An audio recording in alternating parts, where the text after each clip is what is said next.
जय श्री कृष्ण दोस्तों, B S Sharma family में आपका स्वागत है।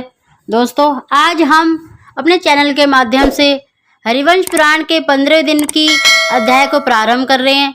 आप सभी जानते हैं कि कलयुग में ये छोटा सा उपाय है संतान प्राप्ति के लिए। हरिवंश पुराण का बहुत ही महत्व है। इसको सुनने से सभी दोषों का नाश होता है। जिस भी स्त्री को मासिक धर्म ठीक नहीं होता या उनकी कोई संतान नहीं है अब तक, या एक ही संतान है या काख बंधे है, तो उन्हीं सब दोषों को ये दूर करता है।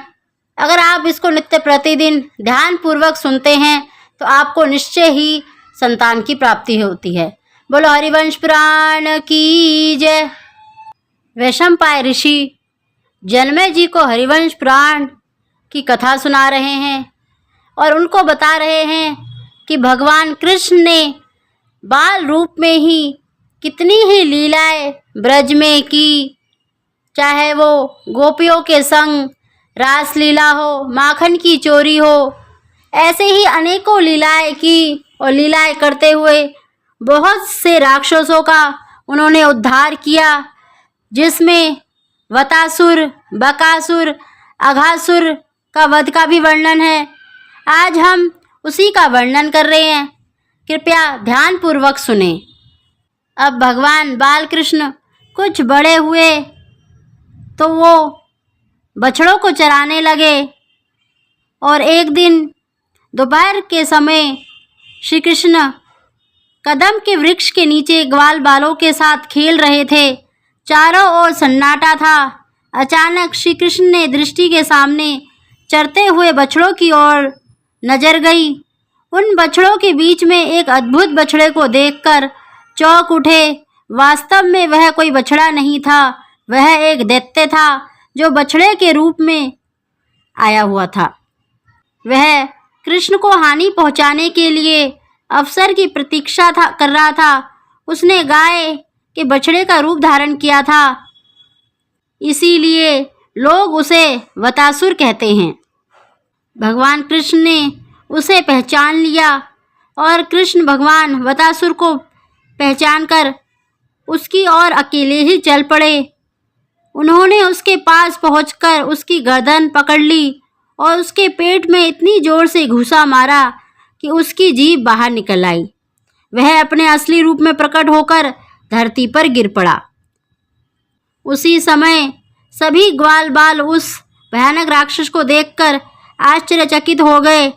वे कृष्ण की प्रशंसा करने लगे और जय कन्हैया लाल के नारे गाने लगे। इसी प्रकार भगवान कृष्ण ने बगुले के रूप में आए बकासुर का भी उद्धार किया और उसको भी परलोक पहुंचाया। इसी प्रकार भगवान ने अजगर के रूप में आए हुए अघासुर को भी, उस दैत्य को भी मार गिराया। दोस्तों, हरिवंश पुराण में बाल कृष्ण की लीलाओं का संक्षेप में वर्णन है। इसका संपूर्ण वर्णन भागवत पुराण में है। हरिवंश पुराण में छोटे छोटे अध्यायों में ही इनका वर्णन है जो हम आपसे कर रहे हैं। इसमें कालिया दमन की कथा आती है। एक दिन यमुना के तट पर गए और गैया भी बेहोश हो गई और ग्वाल बाल भी मूर्छित हो गए, क्योंकि यमुना का जल दुशैला हो गया था। उस यमुना में कालिया नाग रहता था। भगवान ने कहा कि मैं इस काली को नाथूंगा और यमुना जी को बचाऊंगा। एक दिन बलराम जी का जन्मदिन था और अकेले ग्वाल बालों के साथ भगवान कृष्ण ही गौ चराने गए। श्री दामा गेंद के साथ खेलने लगे। जब खेल रहे थे तो कृष्ण जी ने जानबूझकर यमुना में गेंद फेंक दी। श्री दामा जी बोले, कन्हैया मेरी गेंद मुझे लेकर दे। कृष्ण बोले कि भैया घर चल, मैं तुझे मैया से दूसरी गेंद बनवा कर दे दूंगा। लेकिन श्री दामा जी मचल गए और रोने लगे कि नहीं कन्हैया, मुझे मेरी ही गेंद चाहिए। कृष्ण बोले, ठीक है भैया, तू तो रो मत, अभी लेकर आता हूँ। भगवान कृष्ण जी कदम के पेड़ पर चढ़कर गए और यमुना में कूदने लगे तो सभी ग्वाल बाल हल्ला करने लगे कि तू मत कूद कन्हैया, इसमें बहुत बड़ा कालिया नाग रहता है। लेकिन भगवान ने छलांग लगा दी और सीधे पहुंच गए जहां कालिया नाग निवास करता था। उस समय कालिया नाग सो रहा था और नागिन जाग रही थी। जब उन्होंने भगवान को देखा तो मंत्र मुग्ध हो गई और नागिन भगवान से पूछती है, अरे लाला, तू कौन है, कहाँ से आया है और तेरे माता पिता कौन हैं? भगवान बोले, नागिन, मैं पूर्व दिशा से आया हूँ। कृष्ण मेरा नाम है, माँ यशोदा और पिता नंद जी हैं।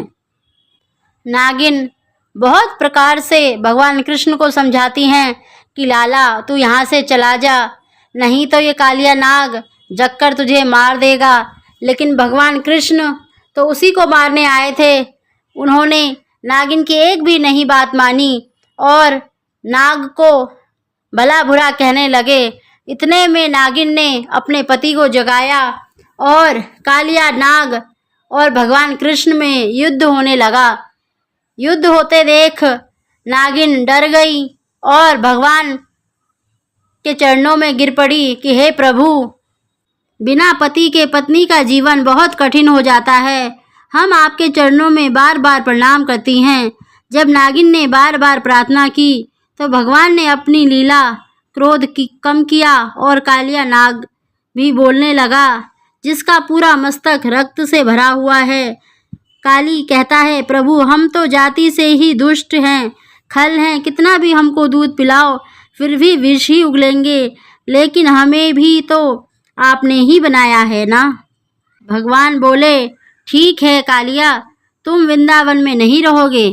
कालिया बोला कि मैं कहाँ जाऊँ भगवान? बोले कि तुम रमन द्वीप चले जाओ। काली बोला कि मैं रमन द्वीप गया तो गरुड़ मेरा भक्षण कर देगा, जबकि गरुड़ वृंदावन में नहीं आ सकता। ये बात काली को मालूम थी। भगवान बोले, काली, अब तुम्हारे मस्तक पर मेरे चरण चिन्ह हैं, गरुड़ तुम्हारा भक्षण नहीं करेगा। काली प्रणाम करके चले गए। रमनदीप भगवान काली को नाथ कर और एक हाथ से बंसी बजाते हुए यमुना से प्रकट हुए। बोलिए बाल कृष्ण भगवान की जय। दोस्तों, हरिवंश पुराण के 15वें दिन का अध्याय यहीं समाप्त होता है। बोलो हरिवंश पुराण की जय।